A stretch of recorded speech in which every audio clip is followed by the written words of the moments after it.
네, 시청자 여러분 반갑습니다. 오늘부터 코로나를 해석하다라는 주제로 네 번에 걸쳐서 생물학적 의미, 영적 교훈, 또 사회문화적 충격, 의학적 솔루션 그 네 가지를 가지고 강의하도록 하겠습니다. 첫 번째가 생물학적 의미를 제가 설명드리겠습니다. 저는 사실 이제 코로나 바이러스 생각하면서 정말 감사하는 게 하나 있어요. 제가 지금까지 이제 코로나 없이 살았던 그 시간들이 얼마나 감사한 시간들이었는가.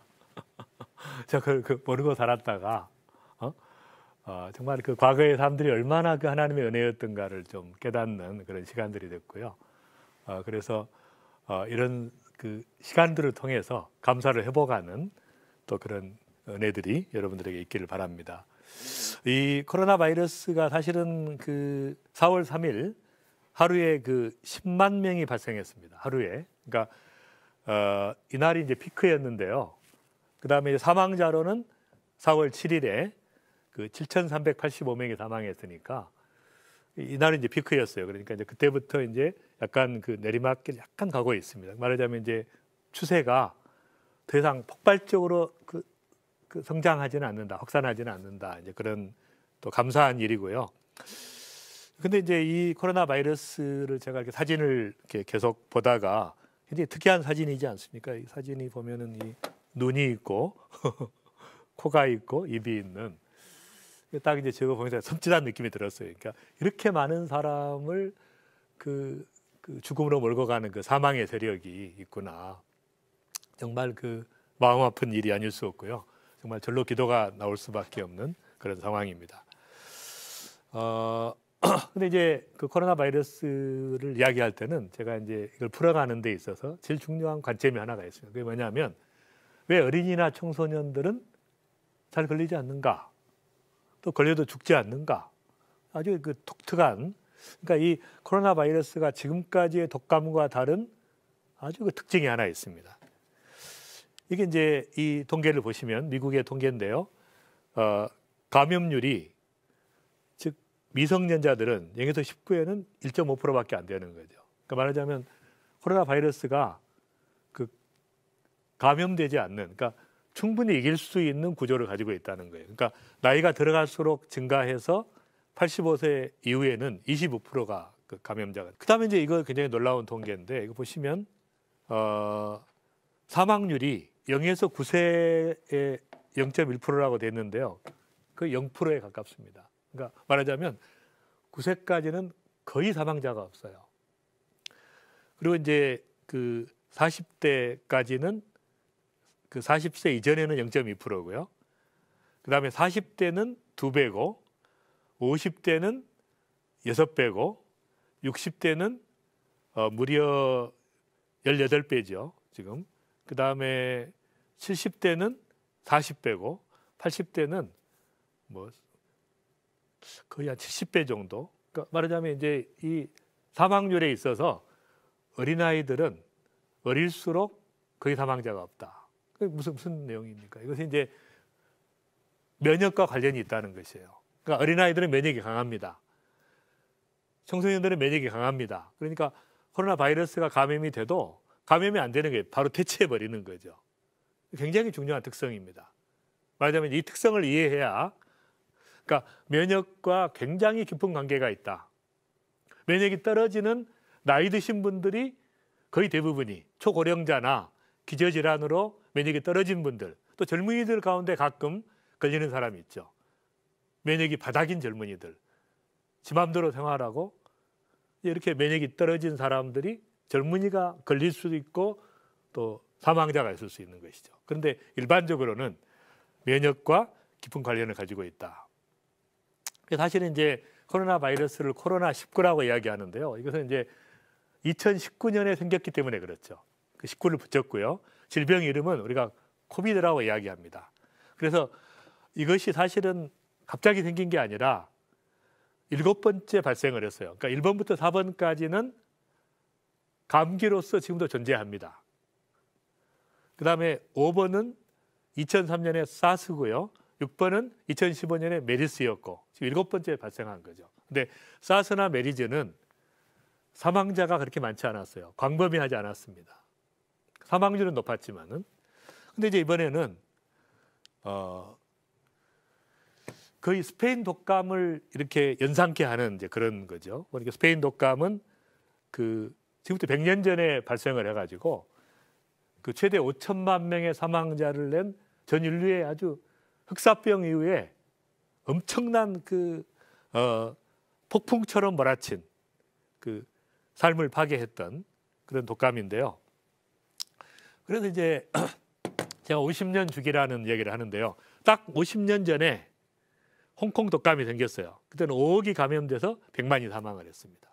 그 다음에 그로부터 51년, 1년 동안 아마 그 준비한 것 같아요. 코로나 바이러스가. 준비를 해가지고 막강한 것이 준비돼가지고 1년 후에 51년 만에 발생을 했는데 이제 뭐 4월 13일 현재 185만 감염에 11만 4천 명이 사망을 했으니까 만약에 이것을 이제 제가 이렇게 유추를 해보면 아마 그냥 300만 명 정도 막으면 잘 막는 거다. 사망자도 15만 명에서 또 20만 명에서 막으면 잘 막는 거다. 그런 생각을 이제 하게 됩니다. 근데 이제 이 코로나19의 특성은 이 본래 이 숙주가 박쥐입니다. 박쥐에게는 사실은 이것이 감염을 일으키지 않아요. 박쥐는 공생합니다. 근데 이 박쥐에서 중간 숙주를 거쳐 사람으로 올 때는 굉장히 무서운 그 결과를 가져오는 거죠. 근데 이게 이제 RNS 바이러스이기 때문에 변이가 심해요. 굉장히 불안정합니다. 그리고 호흡기 점액질에 그 50배의 친화력을 가지고 있습니다. 이 스파이크 같이 생긴 거 있잖아요. 그게 딱 달라붙는 거예요. 그러니까 다른 바이러스보다 50배나 전파력이 빠르다. 또 놀라운 것은 저항력이 낮거나 무너져 있는 사람에게 들어가면 아주 굉장히 강력한 걸로 바뀐다는 거예요. 독성이 강해집니다. 그러니까 이태리에서 일어난 거하고 중국에서 일어난 게 다를 수가 있어요. 변종이 계속 되기 때문에 강력하게, 그러니까 건강한 사람에게 가서는 맥을 못 추지만 약한 사람이 연속적으로 있을 때는 점점 강해지는 거죠. 그 우리나라에 처음에 들어왔을 때 청도 대남병원 기억하시죠? 그때 이제 연쇄적으로 사망을 했어요. 왜냐하면 다免疫이 떨어진 사람들에서 오랫동안 약물 치료를 해가지고 근데 이제 다 사망했죠. 그러니까 말하자면 저항력이 무너진 상태에서 강력하게 힘을 발휘한다는 겁니다. 그 다음에 이제 이 비강이 아니라 구강으로 감염이 된다. 어린아이에게는 감염이 잘 안 되고 잘 죽지 않는다. 면역과 깊은 연관성을 가지고 있다. 그 다음에 기후하고 관계가 없다는 거죠. 사스는 여름철이 되면은 없어졌어요. 근데 지금은 뜨거운 열대 지역에서도 감염이 생기고 있으니까 기후와 관계가 없고 모든 나라에 전파됐고 치료제가 없고 또 잠복기가 14일까지 가기 때문에 증상이 없는 사람이 감염된 줄 모르고 14일 동안 수많은 사람들에게 전염시킬 수 있다는 거죠. 더 놀라운 것은 이 바이러스가 매우 강력해가지고 사람에게 들어오면 하루 만에 100만 개로 증식한다는 거예요. 굉장히 폭발적으로. 그래서 이제 그 신천지의 31번 확진자처럼 수많은 사람들에게 강력하게 퍼뜨릴 수 있는 거죠. 수억 마리를 막 낼 수 있는 거예요. 그럴 수가 있다는 것입니다. 그리고 발열과 마른 기침과 호흡곤란이 좀 특성이라고 볼 수 있고요. 그다음에 계속 변종하면서 얼굴을 바꾸는 아주 강력한 그런 바이러스라고 볼 수가 있습니다. 사실 이제 이 감염의 경로들을 이렇게 생각해 볼 수가 있는데 중국은 우한에서 집단 감염이 생겼죠. 근데 계속 감염이 됐습니다. 그런데 놀라운 것은 우한 지역과 기타 지역은 사망자 수가 너무 차이가 있어요. 우한은 5%에 가깝지만 기타 지역은 0.7%입니다. 한국은 중국과 교민들이 입국하면서 생겼고 신천지 교인을 통해서 확산이 됐죠. 근데 낮은 치사율이 특징입니다. 중국은 중국인 관광객, 일본은 중국인 관광객 때문에 생겼지만은 검사를 안 했던 것이 검사를 확대하자 최근 6천 명을 넘어서게 됐죠. 이태리는 중국과 1대1로 관계를 맺었기 때문에 이미 발생했을 때 이태리 내에 중국인들의 8만 고용자와 40만 거주자와 600만 관광객이 와 있었기 때문에 이들이 이제 퍼뜨렸던 것이죠. 이란은 중국을 다녀온 이란 사업가가 그 콤이라고 하는 시아파 성지에 갔어요. 근데 거기에 이제 핵심 리더십들이 있었던 거죠. 성직자들이 있었는데 이분들이 감염이 되면서 정부 요인들이 많이 사망을 했어요. 프랑스와 스페인과 미국은 이태리 관광객들이 말하자면 봉쇄 조치를 내리기 전에 수많은 사람들이 빠져나갔어요. 이태리뿐 아니라 유럽에 있는 이태리 이민자들, 친척들을 향해서 갔고 미국 전역에 있는 친척들을 향해서 갔어요. 물론 관광객도 있었지만은 이게 이제 굉장히 중요한 건데 제가 미국에 발생한 10대 주를 조사해 보니까 그중에 8개 주가 이태리 주민들이 이주민들이 제일 많은 주예요. 상관관계가 있습니다. 그다음에 영국과 이태리와 스페인은 열악한 공공의료제도 때문에 노인 중심으로 감염되다 보니까 치사율이 10%를 넘어가는 아주 그 불행한 일이 생겼고요. 미국은 확산 단계에서 했기 때문에 이미 확산된 상태에서 검사를 했기 때문에 이제 미국은 그 검사를 하면 할수록 늘어나는 이제 그런 현상이죠. 독일은 젊은이 중심의 감염이 됐고 독일 사람들의 건강 수칙을 준수했기 때문에 또 훌륭한 치료 시스템이 있어서 비교적 낮은 치사율을 보이고 있습니다. 높아지기는 하지만 스웨덴은 집단 감염을 유도했죠. 왜냐하면 빨리 죽고 빨리 끝내자는 거죠. 그걸 계속 그 사회적 거리두기를 하면 면역이 없는 사람이 생기기 때문에 2차 감염이 일어납니다. 그래서 그걸 채택했는데 지금 사망자가 급증하면서 조금 이제 주춤하고 있어요. 터키는 제가 그 직전에 있었던 곳인데요. 중국을 막고 한국을 막았기 때문에 거의 없었어요, 감염자가.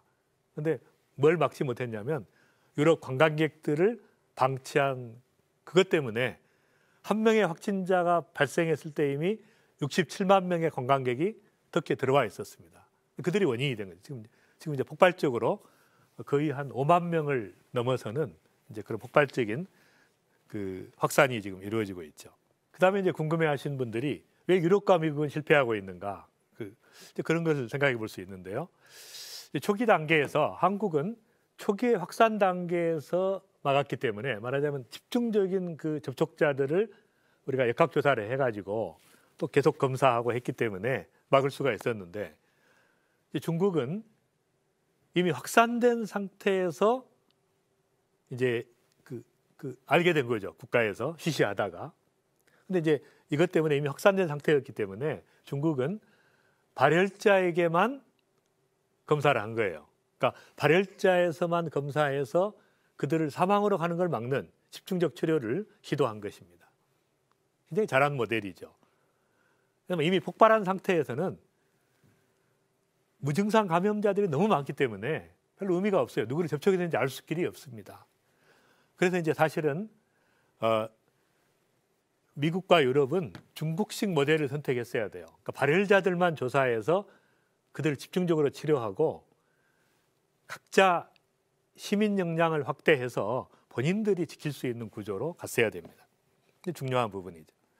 그리고 이제 이게 중요한데요. 사망자 관리가 핵심이라는 겁니다. 확산 단계에서는. 그러니까 이 집중 면역 관리와 이뮨 부스터를 통해서 감기, 독감, 대상포진에 자주 걸리는 사람은 자주 걸릴 수 있죠.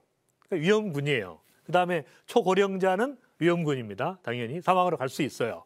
그다음에 기저질환을 가지고 있는 심장병이나 암이나 당뇨병이나 이런 질병을 가지고 있는 분들 갈 수 있습니다. 근데 최근에 연구해 보면 흡연자들이 사망률이 높다는 거예요. 그러니까 집중적으로 흡연했던 사람들이 그것도 이제 중요한 원인이 될 수가 있고 고위험군이 될 수가 있습니다. 그다음에 이제 영양이 부족한 상태에서 그러니까 미국에서 이제 지금 흑인들이 비율이 높아지는 사망자가 바로 이제 그런 거다 기인하지 않을까 하는 생각을 제가 해보고요. 그다음에 이제 의사들이 많이 걸리고 있는데 이건 이제 스트레스와 관계가 있습니다. 집중적으로 환자를 치료하다 보니까 생긴 스트레스로 인해서 이 의사들이 이제 아무리 방독면을 쓰고 뭐 해도 바이러스를 막을 수가 없는 것이죠. 그래서 이제 핵심은 뭐냐? 사망자를 관리해서 더 이상 위험군들이 사망자로 가지 않도록 관리해 주는 것이 필요하다는 것이죠. 그러니까 고위험군을 선정하는 것이 매우 중요한 겁니다. 그래서 이제 제가 그 일반적으로 이제 수비와 공격이 있는데 우리가 사회적 거리두기와 마스크를 착용하고 손을 씻는 수비 중심의 이것도 필요하지만은 더 중요한 건 뭐예요? 공격이라는 것입니다. 건강한 식생활과 운동과 자연을 누리는 것, 햇빛 쬐기, 감사하기, 충분한 수면, 림프절 마사지, 좋은 책을 읽기, 사랑하고 웃기. 그러니까 이런 그 통해서 수많은 그 면역 세포들이 활성화되고 대식 세포가 활성화되고 또 백혈구가 증가되는 일이 있기 때문에 바로 이제 도저히 코로나균이 접근하지 못하도록 적극적으로 면역을 높이는 이 공격이 우리에게 필요하다는 것입니다. 그러면 이제 왜 그 수비만 하고 있는가? 공격으로 전환해야 되는데 가장 강한 공격은 이미 면역이 떨어져 있는 사람들에게 이뮨 부스터를 투여해서 이뮨을 높이는 것이죠. 면역을 높이는 것입니다. 그러니까 말하자면 그 이뮨 푸드를 통해서 면역을 높이는 먹는 것과 또 이뮨을 높이는 각종 치료들을 면역 요법을 통해서 면역을 높여주면 바로 이 경증 환자들이 중증으로 가는 걸 막을 수가 있고 중증 환자들이 사망으로 가는 걸 막을 수가 있는 것이죠.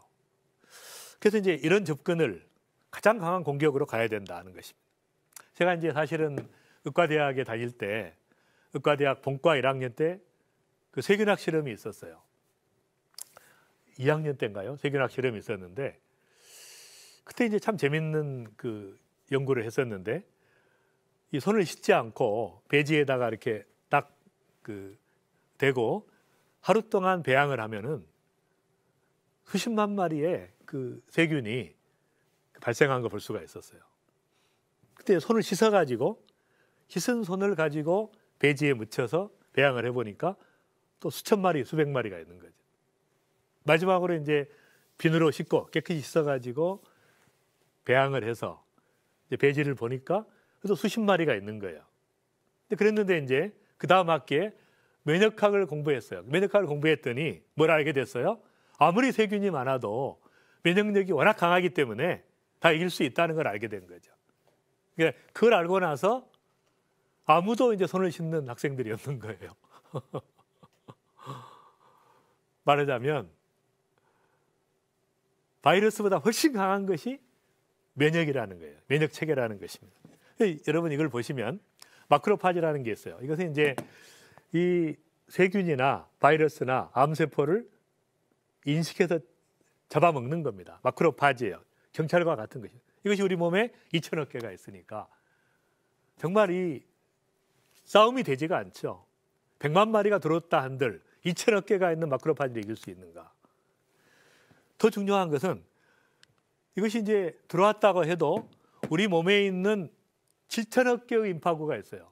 우리가 흔히 이야기하는 B임파구, T임파구, 그 다음에 NK셀 이런 임파구들이 있어요. 이런 임파구들이 7천억 개가 동원이 돼요. 그러니까 말하자면 1조 개의 마크로파지와 임파구가 동원되기 때문에 맥을 못 추는 거예요. 그러니까 건강한 사람에게는, 면역이 강한 사람에게는 도저히 코로나가 맥을 못 추는 거예요.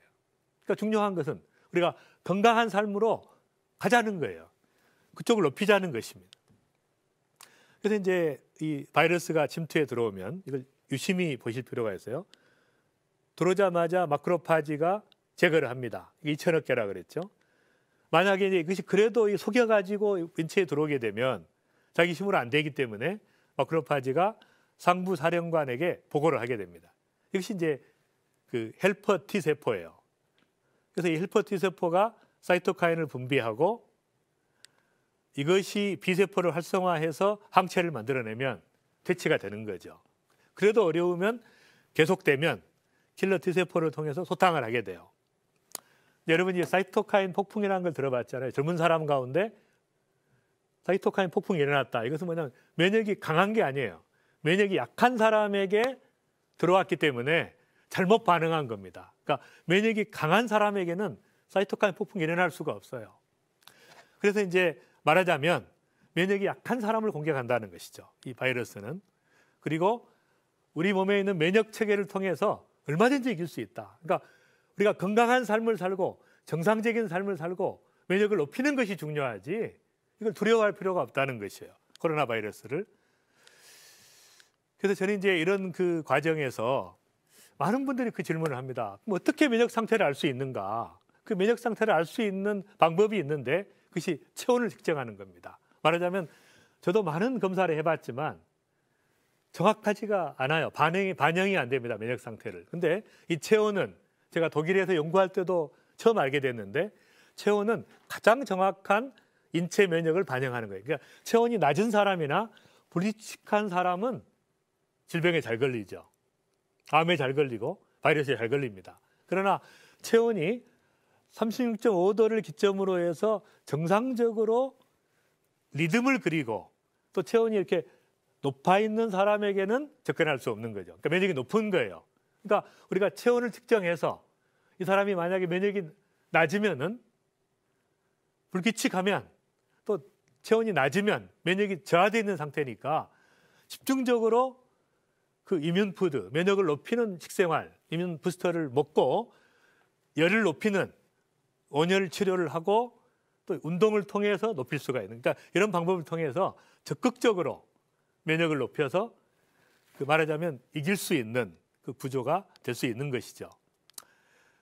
그래서 저는 이제 이런 그 과정을 통해서 그 정말 이 면역학이라는 것이 있다는 것이 얼마나 감사한지 몰라요. 면역이 있다는 것이 정말 감사하지 않아요. 이 세균보다도 강력한 면역 시스템을 통해서 정말 이길 수 있도록 하나님께서 디자인하셨어요. 디자인하신 것을 너무 감사하는 거죠. 그래서 이 그 첫 번째 강의에서 이제 핵심은 이길 수 있다는 거예요. 우리가 수비만 할 것이 아니라 강력한 공격을 통해서 면역력을 통해서 또 정상적인 건강을 유지하면서 승리하는 삶, 코로나를 두려워하지 아니하고 정말 달려가는 또 귀한 성도들이 되기를 바랍니다. 네, 감사합니다. 사랑합니다.